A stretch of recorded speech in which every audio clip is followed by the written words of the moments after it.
Friends, welcome back to my channel. ఈరోజు అయితే మనం మధ్యమ సెకండ్ గద్య భాగ్లో నుంచి దక్షిణ భారత్ హిందీ ప్రచార సభ అనే లెసన్ని చూద్దాం. Okay, let's start.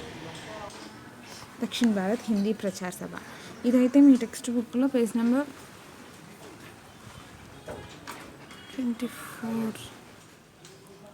24లో ఉన్నాయి. Okay, let's start.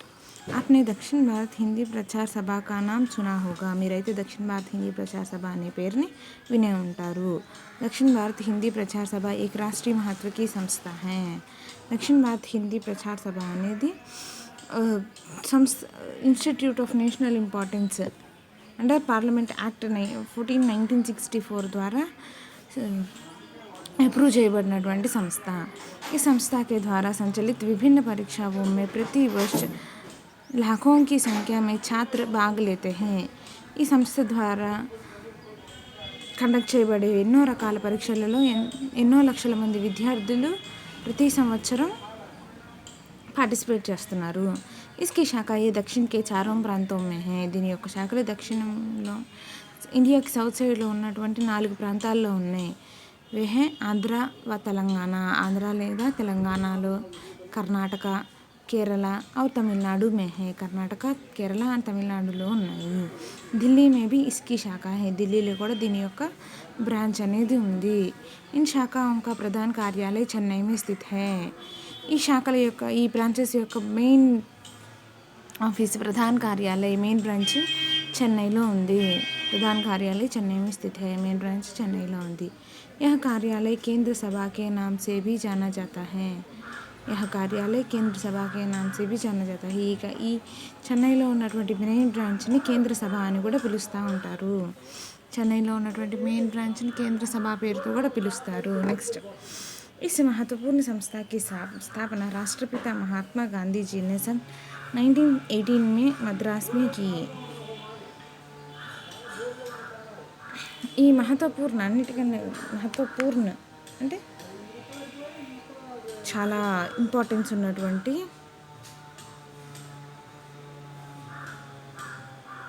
సంస్థని రాష్ట్రపిత మహాత్మా గాంధీజీ గారు 1918 అంటే 1918లో మద్రాస్ చెన్నైలో స్టార్ట్ చేశారు.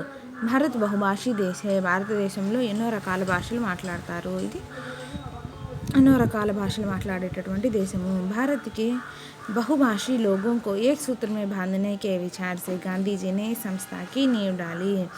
భారతదేశంలో అనేక రకాల భాషలు మాట్లాడేటటువంటి ప్రజలందరినీ ఒక తాటిలోకి తీసుకురావాలనే ఉద్దేశంతో అదే ఒక వేలోకి తీసుకురావాలనే ఉద్దేశంతో మహాత్మా గాంధీజీ గారు 1918 అంటే 1918లో ఈ సంస్థను స్థాపించారు. वे खुद आजीवन इस संस्था की अध्यक्ष भी रहे हैं. खुद ఆజీవన్ ఆయన స్వయంగా బ్రతికున్నంతకాలం ఆజీవన్ అంటే జీవన్ భర్ జీవితాంతం ఈ సంస్థకి అధ్యక్షునిగా వహించారు. गांधी जी के उद्देश्यों को पूरा करने के विचार से सभा ने सन 1918 में हिंदी वर्ग आरंभ किया. గాంధీ గారి కళలన్నిటినీ నిజం చేయడం కోసం సభ 1918లో హిందీ వర్గాన్ని ఆరంభించింది. गांधी के सुपुत्र देवदास गांधी जी प्रथम प्रचारक बनकर मद्रास आए. గాంధీజీ గారి సుపుత్రుడు దేవదాస్ గాంధీజీ ఈ హిందీని ప్రచారం చేయడం కోసం ప్రధాన ప్రచారకుగా మారి మద్రాస్కి వచ్చారు. నెక్స్ట్, भारतीय भाषाओं के माध्यम से हिंदी सिखाने के लिए सभा ने कई पुस्तकों का प्रकाशन किया. భారతీయ భాషలను ఆధారంగా చేసుకొని హిందీ నేర్చుకోవడం కోసం ఎన్నో పుస్తకాలను ఈ సభ ప్రచురణ చేసింది. उनमें हिंदी स्वयं बोधनी और स्वयं शिक्षक पत्रिका काफ़ी लोकप्रिय हुए. వీటిలో హిందీ స్వయం బోధిని, స్వయం శిక్షక్ పుస్తిక అనే ఈ 2 పుస్తకాలు బాగా పాపులర్ అయ్యాయి. సభ दक्षिण के चारों प्रांतों में ऐसी महत्वपूर्ण भूमिका निभाती आ रही है. సభ ఈ 4 శాఖలలో ఇలాంటి ఎన్నో పుస్తకాలని ప్రింట్ చేసి महत्वपूर्ण भूमिका निभाती आ रही है అంటే మంచి ప్లేస్ని సాధించుకుంటూ వచ్చింది. जिससे हज़ारों की संख्या में हिंदी भाषा के कुशल प्रचारक निकल रहे हैं। ये దీని ద్వారా ఎన్నో లక్షల మంది हज़ारों की संख्या में వేల సంఖ్యలలో హిందీ భాషాకే కుశల్ ప్రచారక్ హిందీ భాషను నేర్చుకున్నటువంటి మంచి ప్రచారకులందరూ బయటకు వస్తూ ఉన్నారు। ये प्रचारक दक्षिणी भाषाओं के बीच साहित्यिक आदान प्रदान और हिंदी शिक्षण का महत्वपूर्ण कार्य करते आ रहे हैं। ఈ ప్రచారకులు దక్షిణ భాషలు వారి భాషల ద్వారా సాహిత్యక ఆదాన ప్రదాన్ సాహిత్యంలో రకరకాల సాహిత్య కళలు అంటే పోయమ్స్ రాయటము, కవితలు రాయటము, ఇలాంటి ఎన్నో వాటి ద్వారా महत्वपूर्ण कार्य करते आ रहे हैं। ఎన్నో మంచి పనులు చేస్తూ ఉన్నారు। सभा की चारों प्रांतीय शाखाएं हिंदी के साथ अपनी प्रांतीय भाषाओं से पत्र पत्रिकाएं प्रकाशित करती आ रही हैं। సభ ఈ 4 సభలలో నుంచి ఎన్నో శాఖల నుంచి రకరకాల న్యూస్ పేపర్స్ కూడా ప్రింట్ చేయడం స్టార్ట్ చేశారు। सभा की चारों प्रांतीय शाखाओं के सभा की चारों प्रांतीय शाखाएं हिंदी के साथ अपनी अपनी प्रांतीय भाषाओं में पत्र पत्रिकाएं प्रकाशित करती आ रही हैं। సభ యొక్క 4 ప్రాంతీయ భాషల్లో ఉన్నటువంటి శాఖలన్నీ తమ భాషలో వాళ్ళ పర్టికులర్ లాంగ్వేజ్ వాళ్ళ పర్టికులర్ భాషతో పాటు హిందీ పత్రికలను కూడా హిందీ న్యూస్ పేపర్ను కూడా ప్రకాశనం చేయడం స్టార్ట్ చేసింది। आंध्र शाखा से श्रवंती, कर्नाटक शाखा से भारतवाणी, केरल शाखा से केरल भारती और तमिलनाडु से हिंदी पत्रिका निकल रही हैं। ఆంధ్ర శాఖ నుంచి ఆంధ్ర లేదా తెలంగాణ శాఖ నుంచి శ్రవంతి అనే పత్రిక, కర్ణాటక శాఖ నుంచి భారత్వాణి అనే పత్రిక, కేరళ శాఖ నుంచి కేరళ భారతి అనే పత్రిక, అలాగే తమిళనాడు శాఖ నుంచి హిందీ పత్రిక అనే న్యూస్ పేపర్స్ ప్రచురణలోకి వచ్చినాయి।